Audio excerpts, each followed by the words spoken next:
पिछले भाग में हमने देखा कि गोवर्धन पर्वत से एक विशाल तेजस्वी पुरुष प्रकट हुआ, लेकिन उसी समय आकाश में देवराज इंद्र अपने ऐरावत पर सवार होकर भयंकर क्रोध में दिखाई दिए। नमस्कार दोस्तों, आपका स्वागत है पौराणिक पुराण में। आसमान में ऐरावत पर सवार देवराज इंद्र का क्रोध देखकर पूरे गोकुल में दहशत फैल गई। नंद बाबा और सारे गोकुलवासी डर गए। इंद्र के कोप से बचने के लिए नंद बाबा ने तुरंत इंद्र यज्ञ की तैयारी शुरू कर दी। रातों रात 56 प्रकार के स्वादिष्ट व्यंजन और मिठाइयां बनाई जाने लगीं। श्री कृष्ण ने जब ये भारी आयोजन देखा तो वे जानबूझकर अनजान बनते हुए नंद बाबा के पास गए। कृष्ण बोले, बाबा, ये इतना बड़ा उत्सव किसके लिए हो रहा है? नंद बाबा घबराते हुए बोले, लाला, ये स्वर्ग के राजा इंद्र की पूजा है। वे वर्षा के देवता हैं। यदि वे क्रोधित हो गए तो ब्रज में सूखा या बाढ़ आ जाएगी। तब 7 वर्ष के नन्हे कन्हैया ने वेदों का सबसे गहरा ज्ञान बड़ी सरलता से कह दिया। श्रीमद् भागवत में श्री कृष्ण कहते हैं, कर्मणा जायते जंतुः कर्मणेव प्रलीयते, सुखम दुखम भयम क्षेमम कर्मणेवाभिपद्यते।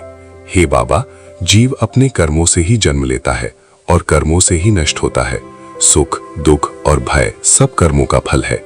इसमें इंद्र क्या कर सकते हैं? कृष्ण ने आगे कहा, बाबा, हम वनवासी हैं। हमारी गायें स्वर्ग नहीं जाती। वे गोवर्धन पर्वत की हरी घास खाती हैं। इसलिए हमारी पूजा पर पहला अधिकार गिरिराज गोवर्धन का है, इंद्र का नहीं। ये सारा भोग गोवर्धन को अर्पित करो। उधर बरसाना में राधा रानी ये सुनकर मुस्कुरा दी। विशाखा ने कहा, राधे, कन्हैया तो सीधे स्वर्ग के राजा से दुश्मनी मोल ले रहा है। राधा बोली, सखी, राजा का अहंकार जब आसमान छूने लगे तो उसे जमीन पर लाना ही न्याय है।